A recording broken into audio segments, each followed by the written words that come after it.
इसको तुम सेट कर सकते हो अपने हिसाब से, जितना चाहिए तुमको उतना कर सकते हो।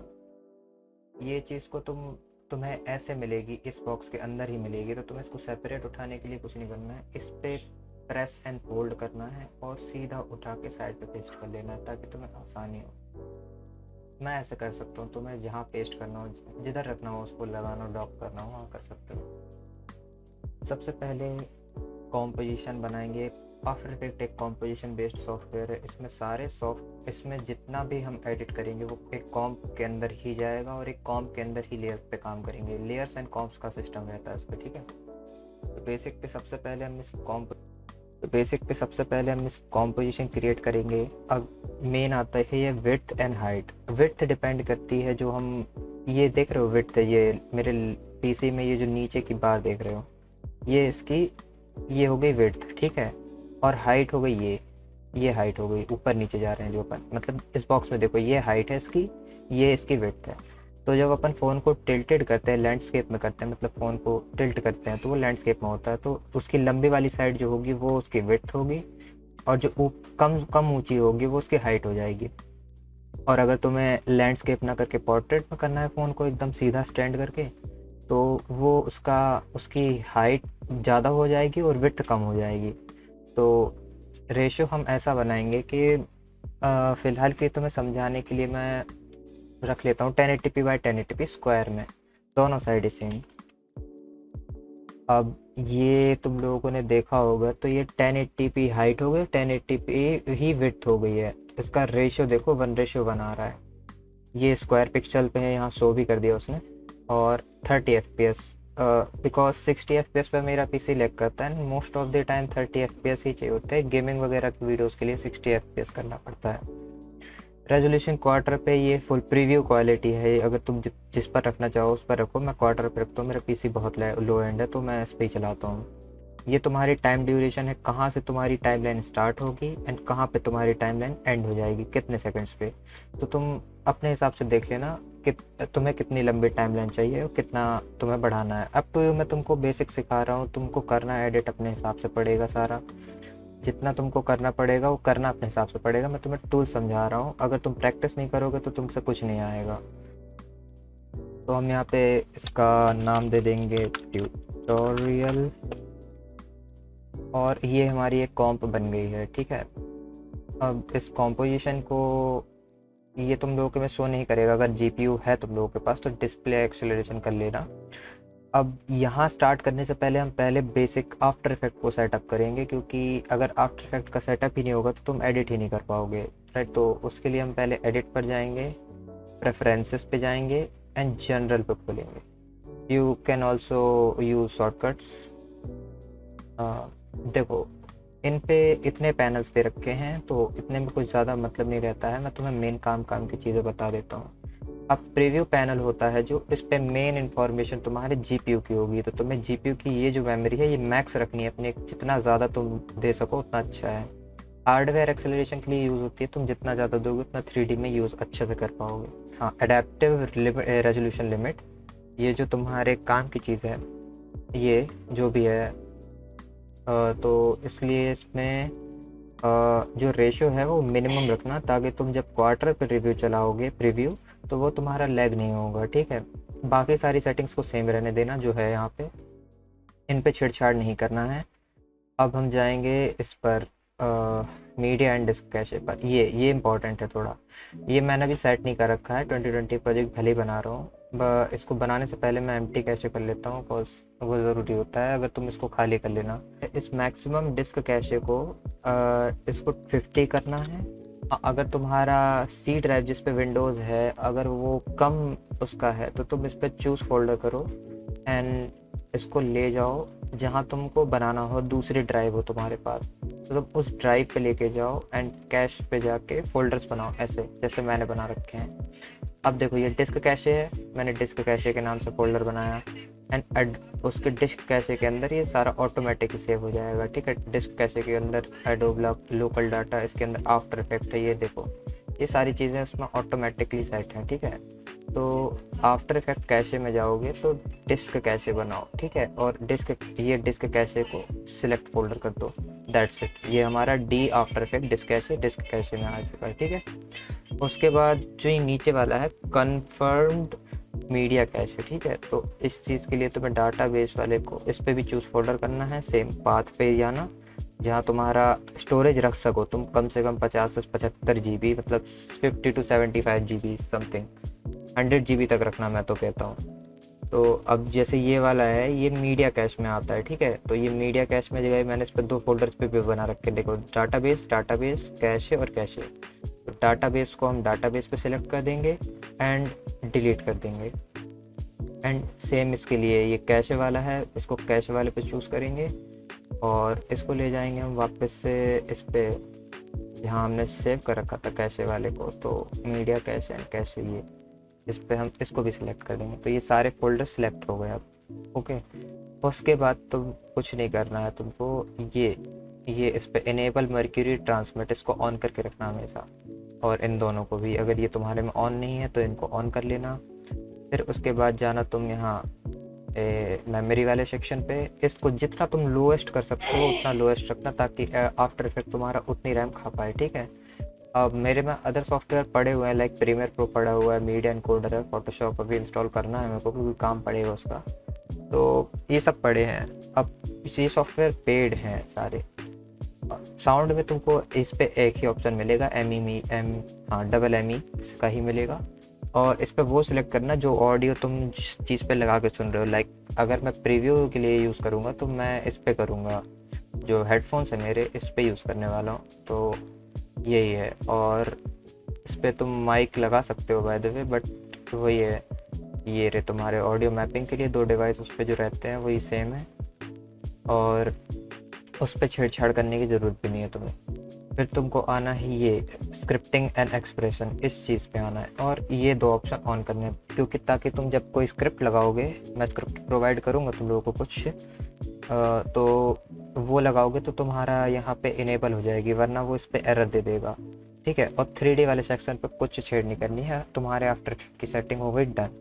इसके बाद तुम इसको ओके करने के बाद तुम्हारा पैनल कुछ इस प्रकार से, जब तुमने कॉम्प बनाई थी, कॉम्पोजिशन की तुम्हारी साइज़ देखो, तुमने ये कॉम्प पे क्लिक किया, ये देखो तुम्हारी 30 FPS और ये 1080p बाई 1080p ने रेशियो दिखा दिया तुम्हारा, ठीक है। यहीं पे 20 सेकंड्स के लिए बनाई है मैंने, तो ये देखो यहाँ पे अगर तुम देखोगे तो स्टार्टिंग में 0 है, और जैसे ही मैं इसको आगे बढ़ाऊंगा तो ये सेकंड्स बढ़ रहे हैं, तो ये टाइमलाइन है हमारी, ठीक है।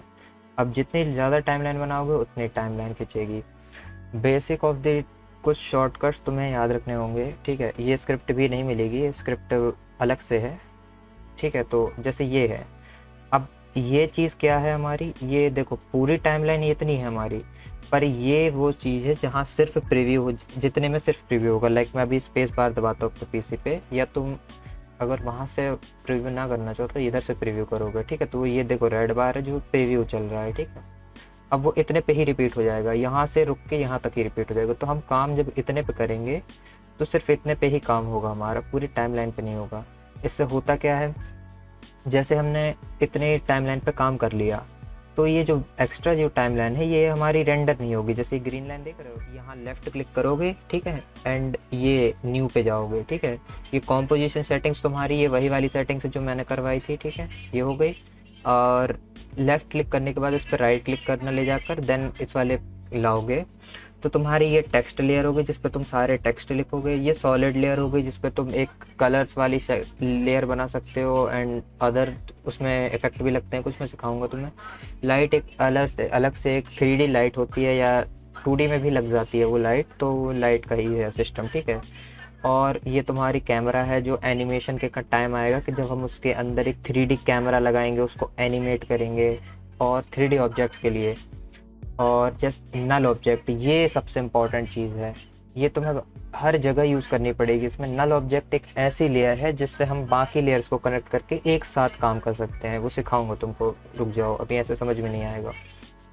शेप लेयर तुम्हारी एक सिंपल, उसके नाम में ही शेप है तो मतलब उसमें शेप्स क्रिएट करोगे एंड उसको एनिमेट करोगे, लाइक, ठीक है।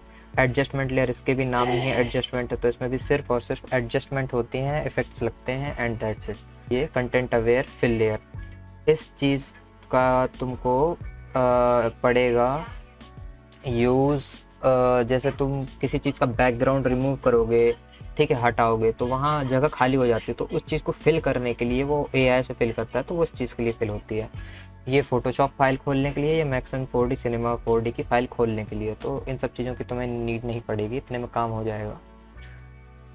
तो अब बेसिकली तुमको आज के ट्यूटोरियल में मैं तुम्हें टूल समझा देता हूँ पहले।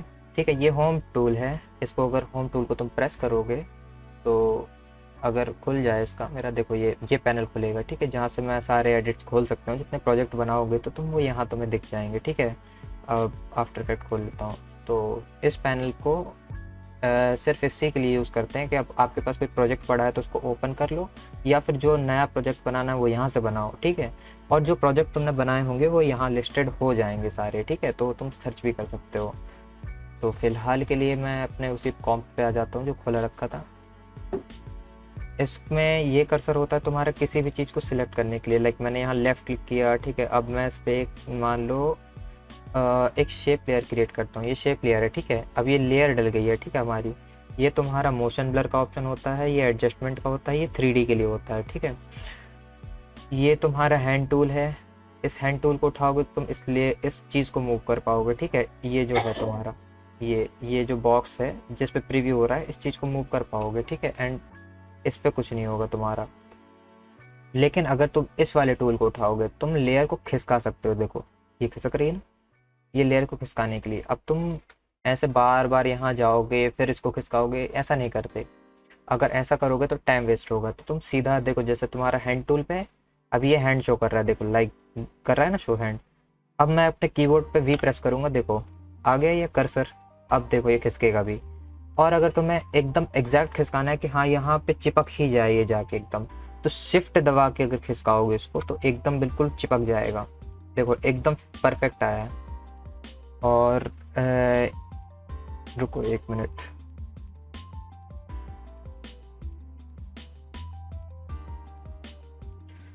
और देखो ठीक है, ये चिपक गया।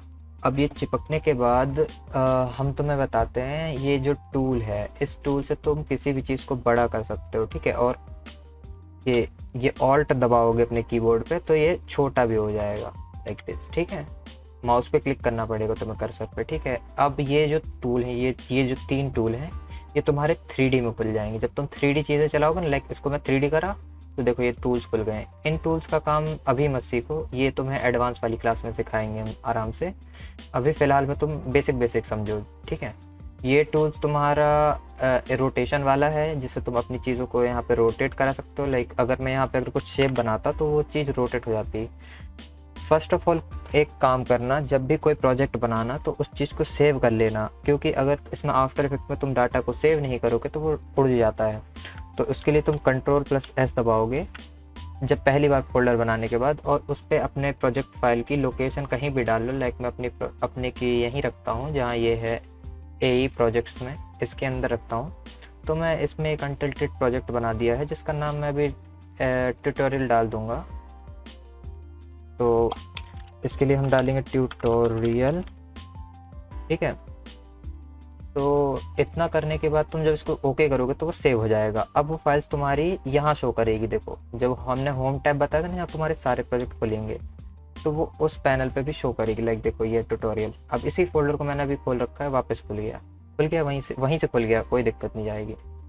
फिर तुम्हारा आता है ये एंकर पॉइंट टूल। जैसे अब मैंने इस लेयर पे क्लिक किया, ये होता है एंकर पॉइंट। अब ये एंकर पॉइंट का झोल तुम्हें समझने में थोड़ा टाइम लगेगा। अब देखो मैंने अगर मान लो अभी इसको बीच में करते हैं। ठीक है, अब ये शेप लेयर है, एंकर पॉइंट समझाता हूँ। ठीक है, ये शेप टूल है।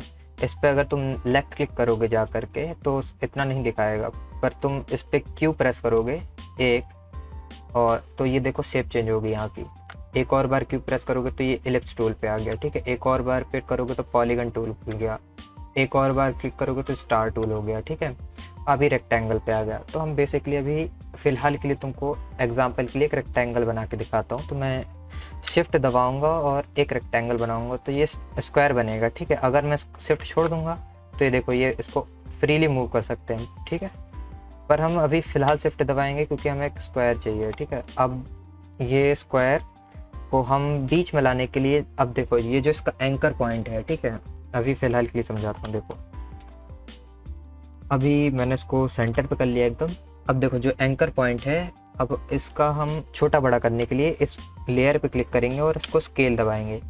ये इसकी प्रॉपर्टीज़ होती हैं, देखो जैसे ये इस पे गए लेयर पे, ये ट्रांसफॉर पे, ये इसकी प्रॉपर्टीज़ होती हैं। देखो ये एंकर पॉइंट है, ये पोजीशन है, ये स्केल है, ये रोटेशन है, ये ओपेसिटी है। सबके काम बताता हूँ। बेसिकली वीडियो थोड़ी लंबी हो गई पर समझ आ जाएगा तुम्हें आज बेसिक। तो एंकर पॉइंट बेसिकली ये होता है, जैसे देखो हम किसी चीज़ की अभी पोजीशन छेड़ेंगे, ठीक है, तो ये देखो पूरा यहाँ से छिड़ रही है, ठीक है, लाइक बीच से छिड़ रही है, ये इस पॉइंट से छिड़ रही है, ठीक है। और अगर हम स्केल अप डाउन करें तो ये देखो छोटा बड़ा भी वो वहीं से होगा, बीच से बिल्कुल, ठीक है। और रोटेट भी करेंगे तो हम वो रोटेट भी वहीं से ही होगा।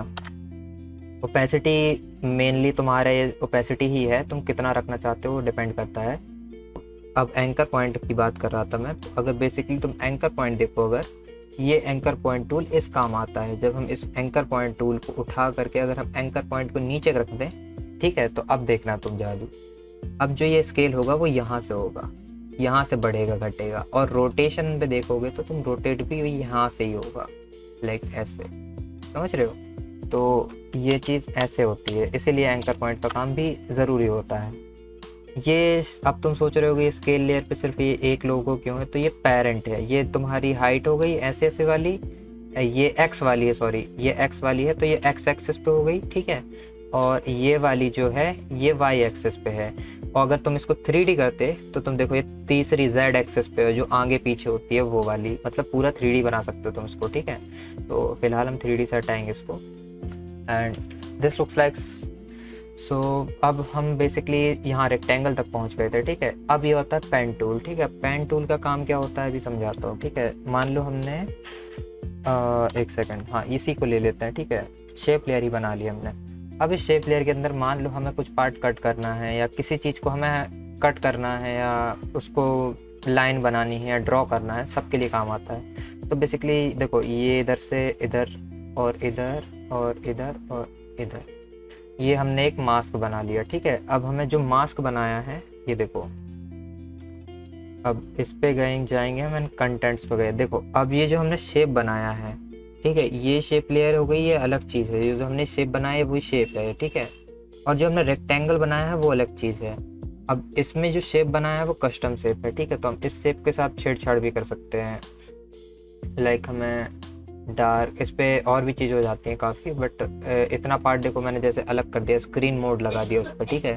तो वो देखो वो पार्ट अलग दिख रहा है तुम्हें, ठीक है। तो अगर तुम इसको चाहो तो कस्टमाइज भी कर सकते हो, लाइक इसी पे क्लिक करोगे देन इसके तुम छेड़ भी सकते हो, ये देखो तो छेड़ सकते हो, पूरा एडजस्ट कर सकते हो अपने हिसाब से। So you can free with that. और अब इस चीज़ को हम हटाते हैं। अब तुम्हारा काम है टेक्स्ट लेयर का, ठीक है। नेक्स्ट टेक्स्ट लेयर पे आते हैं।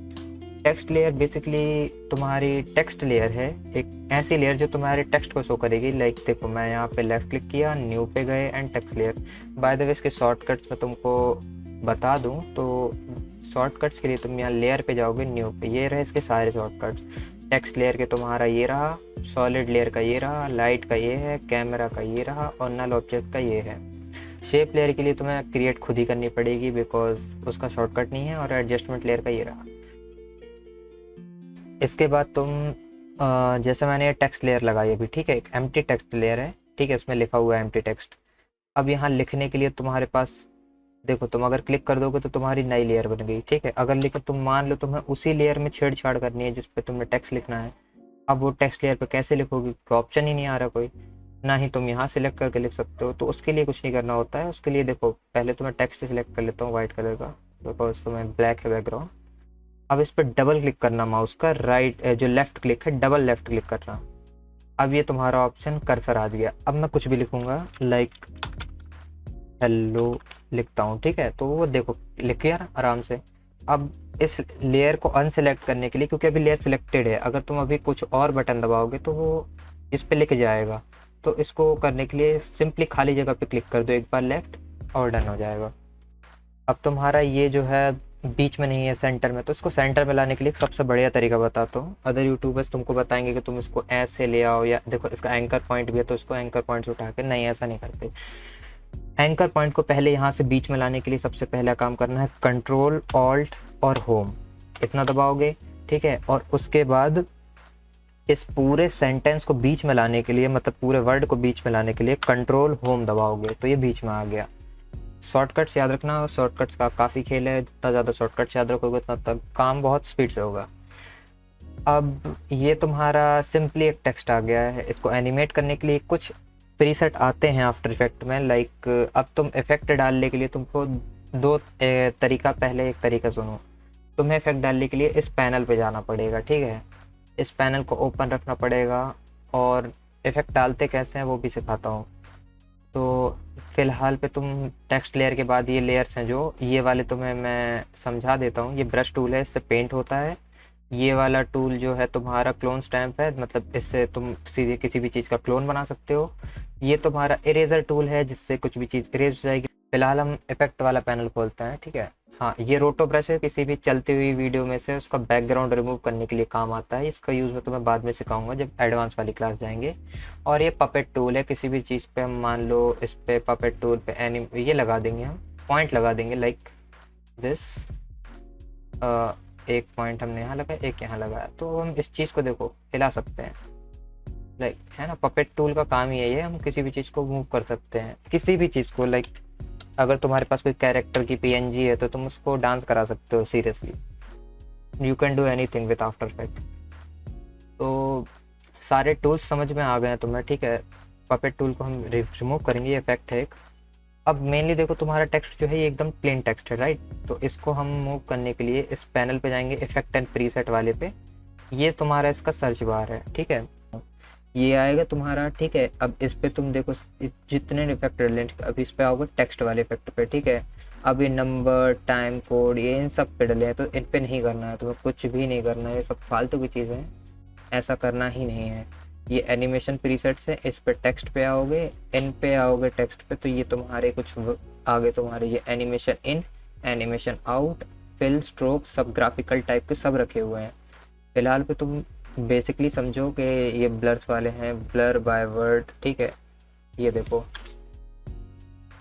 ऐसे आएगा टेक्स्ट लाइक, ठीक है, समझ रहे हो। मतलब ये बने बनाए चीज़ें हैं ये, और कॉपी पेस्ट वाली है। मतलब तो जो लोग कहते हैं ना आफ्टर इफेक्ट कुछ चीज़ें मिलती नहीं, खुद बनाना पड़ता है सब चीज़ें, कुछ बनी बनाई मिल जाती है। हाँ, तुम इस पर सेव कर सकते हो कुछ चीज़ें, अच्छी चीज़ें। अब तुम्हें जैसे अदर वर्ड डाल के दिखाता हूँ, तुमको ऐसे मज़ा नहीं आएगा, तो पॉपअप बज़ वर्ड डालते हैं, ठीक है। ये देखो अब इस पे ये वर्ड चेंज हो रहे हैं, ठीक है। तो ये चीज़ तुम इस पे चेंज भी कर सकते हो, लाइक इसके अंदर जाके सोर्स टेक्स्ट पे जाके, जैसे ये टेक्स्ट है ना, यहाँ पे अलग टेक्स्ट है, यहाँ अलग टेक्स्ट रखना है, यहाँ अलग टेक्स्ट रखना है, ये जो फ्रेम लगे हैं इन पे रख सकते हो। और एनिमेशन के लिए देख लो तुम, और तुम्हें दिखाता हूँ थोड़े बहुत, ठीक है।